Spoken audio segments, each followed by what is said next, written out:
Hello and welcome to my channel. I hope you enjoy this story. I'm going to try and upload a new story each day. The Abandoned Asylum. The rain lashed against the windows of the car as Holly Arnold drove through the narrow, winding roads of the Isle of Wight. Her friends, Emma and Jack, sat in the back seat, whispering excitedly about their latest adventure. Holly's brother, Tom, sat beside her, eyes scanning the darkness beyond the car's headlights. They were headed to St. Abandoned Asylum, a long abandoned mental institution hidden deep in the woods.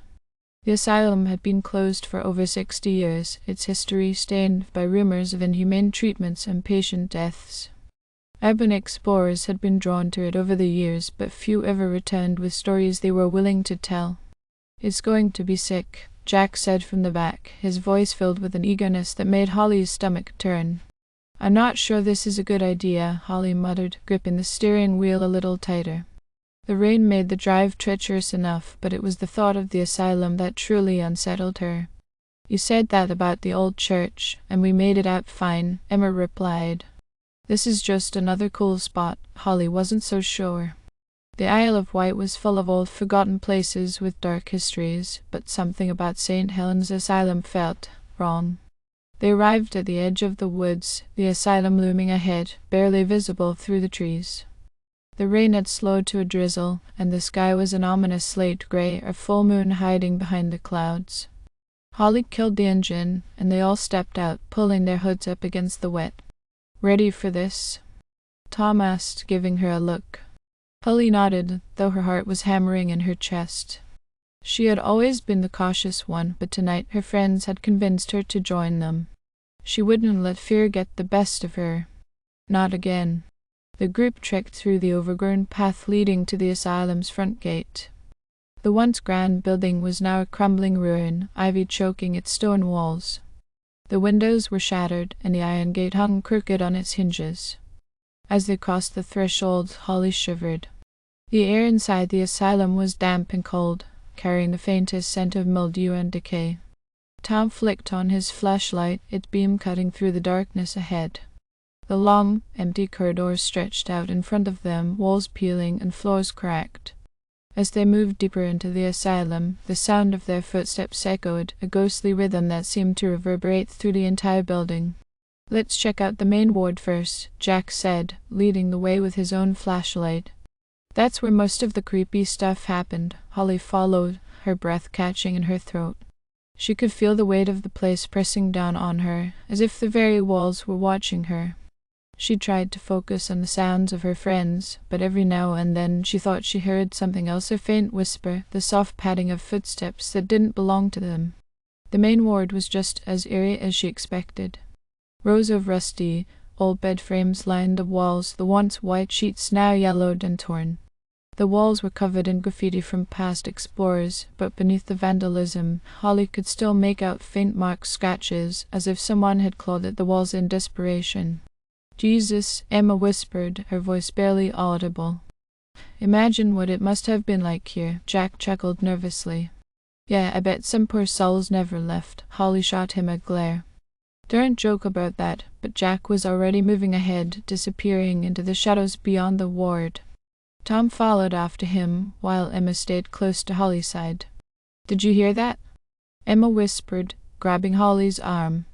Holly stopped listening. For a moment, all she could hear was the drip of water somewhere in the distance. And then, there was a faint rustling, followed by the sound of shuffling feet. "Jack, Tom?" Holly called out, but her voice echoed back to her, empty. There was no reply. "We should go back," Emma said, her eyes wide with fear. "This place gives me the creeps." Holly nodded, but before they could move, a cold gust of wind blew through the hall, carrying with it a low, mournful wail. It was as if the very air around them had come alive.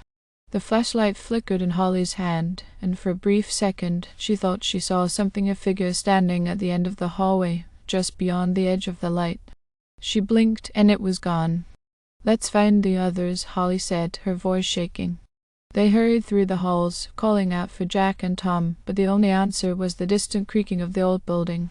The farther they went, the more disoriented Holly became.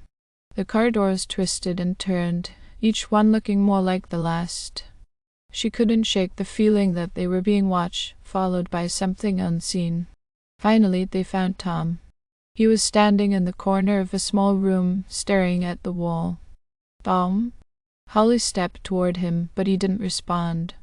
"Tom, what the hell?" Emma asked, her voice trembling.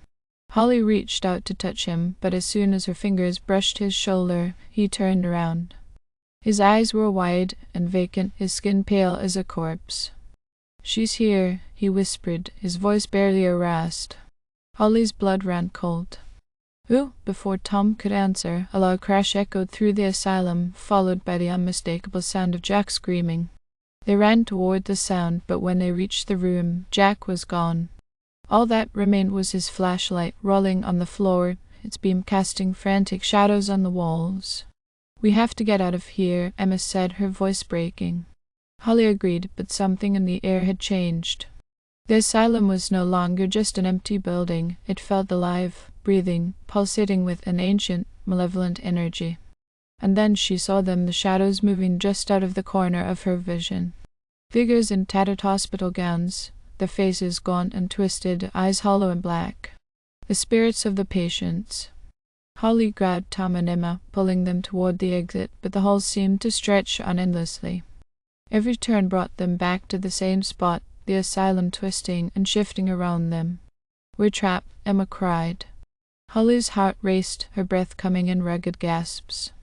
She could feel the spirits closing in, their cold presence wrapping around her like a shroud. Whispers filled the air, voices of the dead calling out to them, telling them to stay. Just as Holly thought they would never escape, they burst through a set of double doors and into the courtyard. The rain had stopped, and the moon now shone brightly overhead. They didn't stop running until they reached the car, breathless and drenched in sweat. As Holly fumbled with the keys, she glanced back at the asylum. The building stood silent and still, its dark windows staring back at her like empty eyes. But she knew the truth. St. Helens Asylum wasn't abandoned. Not entirely. As they sped away, Holly couldn't shake the feeling that they had only just escaped. And deep down, she knew they hadn't left the asylum behind. It had followed them, and it would never let them go. The Abandoned Asylum Part 2. The next few days felt like a fever dream.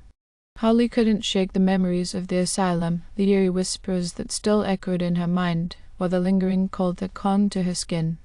Emma, Jack, and Tom had fallen silent about the incident, almost as if they had collectively agreed to never speak of it again. But Holly knew better. None of them had forgotten. They had escaped the asylum, but it hadn't left them. Each night since the visit, Holly had been plagued by nightmares. Dark hallways stretched endlessly before her, the cold, dead eyes of the spirits watching from the shadows.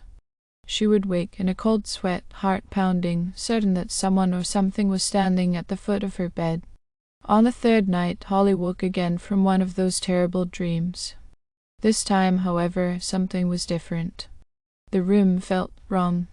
Her bedroom, usually comforting with its familiar clutter, seemed distorted.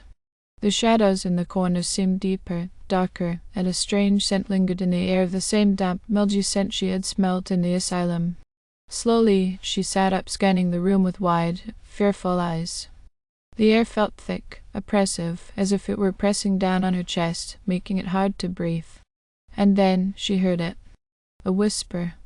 Holly, her blood turned to ice. It wasn't just any whisper. It was a voice she recognized, Tom's voice.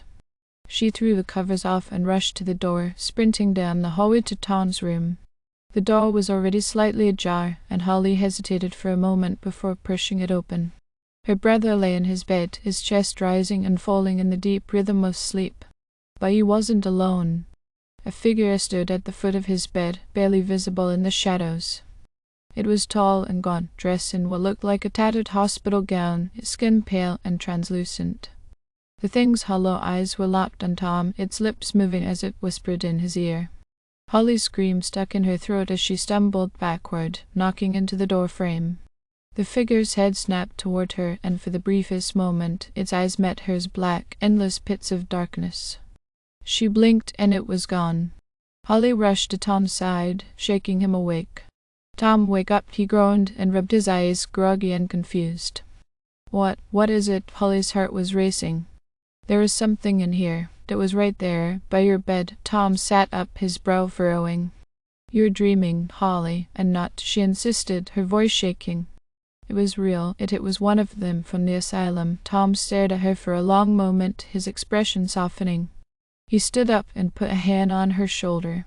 "You're just shaken up, okay? We all are, but there's nothing here. We're home, safe." Holly wanted to believe him, but she couldn't shake the image of that thing standing in the shadows, whispering to her brother. She had seen it, felt its presence. She wasn't losing her mind. The asylum had followed them home. The following day, Holly found herself unable to focus on anything. Every sound, every shadow, sent her into a state of heightened awareness.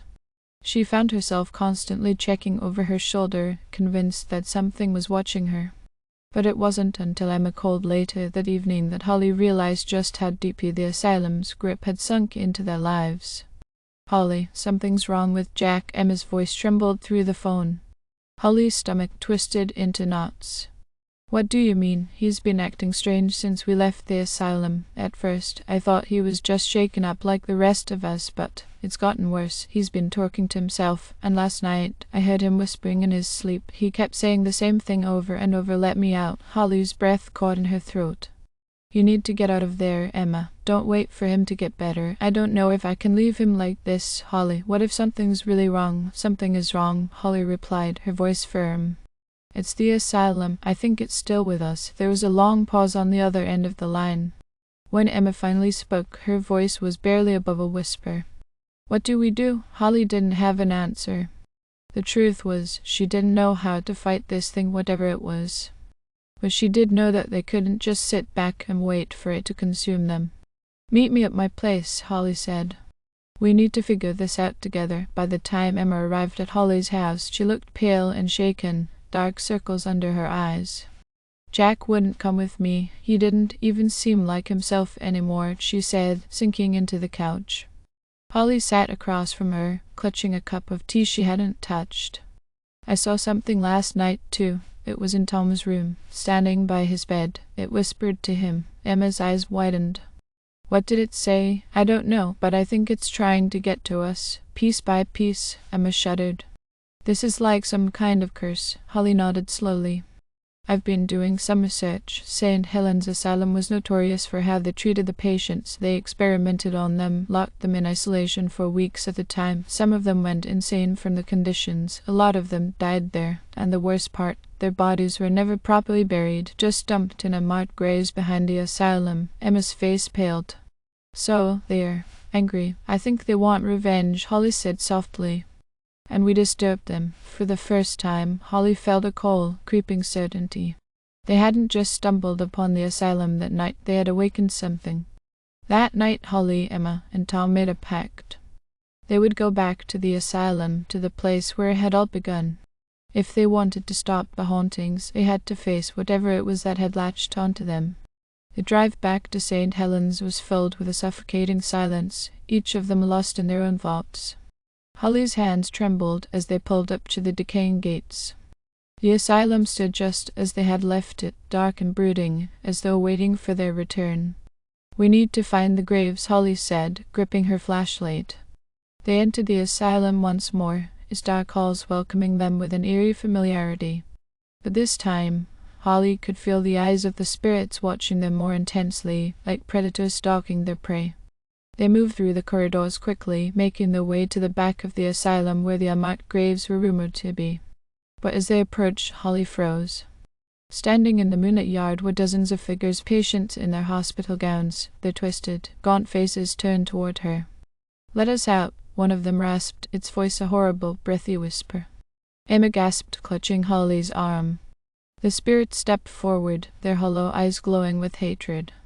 Holly's heart pounded in her chest as she realized they had come for vengeance.